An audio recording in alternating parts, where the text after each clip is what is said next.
Hello viewers, and today I'll be showing you how you can get your hands on Dawnfang. This is an official post-launch Creation Club piece of content that is definitely worth your time if you're looking for an incredibly powerful sword for your character. Also, very quickly, use code GEOMIS for 10% off at checkout when you buy Dubby for all of your caffeine needs. During the day, Dawnfang deals 7 points of fire damage, but at night it deals 7 points of frost damage. And after vanquishing 12 creatures, the sword absorbs 5 points of health and magicka. The description also keeps track of how many enemies you've slain, so you don't have to count yourself. To me, this description is quite ambiguous. Do you just absorb health and magicka with every hit after defeating 12 enemies, or does it only happen every 12 enemies? I haven't fully found this out yet, as I wanted to jump on here and show you all how to get it. Anyway, to start the quest to retrieve Dawnfang, you'll need to travel to Riften and make your way into the Ratway. You will eventually find your way here via the main quest in search of Esbern, and also as you embark on your Thieves Guild questline too, so you may have already started the quest without knowing.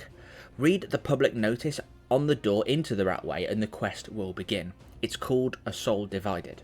The notice mentions ghosts and people disappearing in the tunnels. Make your way through the initial tunnels, fighting smugglers and bandits alike, until you find the ghost in question stood aside a sewerage grate. The ghost apparates through the grate before you can get close, and you'll find a mage lay in the corner wearing black robes. Search this body and begin to uncover the secrets of this quest. I won't spoil it for you, but it is a great story.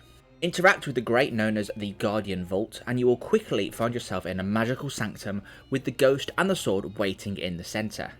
The ghost disappears once again and the sword is locked behind a red magical barrier. In order to get the sword, you must peel back the magical layers that are connected to each of the 3 rooms to the west, north and east of the centre of the room. The entrance to each of the rooms corresponds to a colourful fire that matches the outer magical barrier layer. Firstly, to peel back the red layer, you must go to the left to the red fires and deal with whatever you may find in that room. Spoiler, it's a boss fight. There's a bit of parkour to be done in this room too, so if you're looking to exhaust all the possible sources of gold and valuable materials, here's how you do it. Jump up the initial steps, then use the small ledge to travel to the other side of the room. Then make your way all around the edge of the room and stand on the low railing so that you're at the same height as the next platform. To get across the heater, you have to use Whirlwind Sprint, that's one of your shouts, and make sure that you're lined up with the logs so that you come to a stop safely. After, make a small jump and retrieve whatever you get in the chest in the top corner of the room. First room down.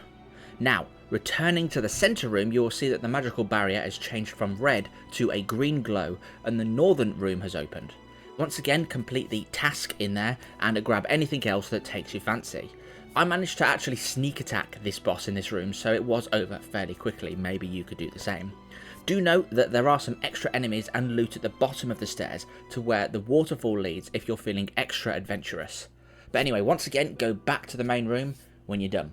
Now for the third and final blue room before you take your prize. This is by far the most difficult in terms of the enemies that you'll be facing. To give you a flavour, there are about 15 skeletons, 3 bosses, and a ghost that shoots shock damage to you that can't be killed, all in one room that pretty much spawn all at the same time.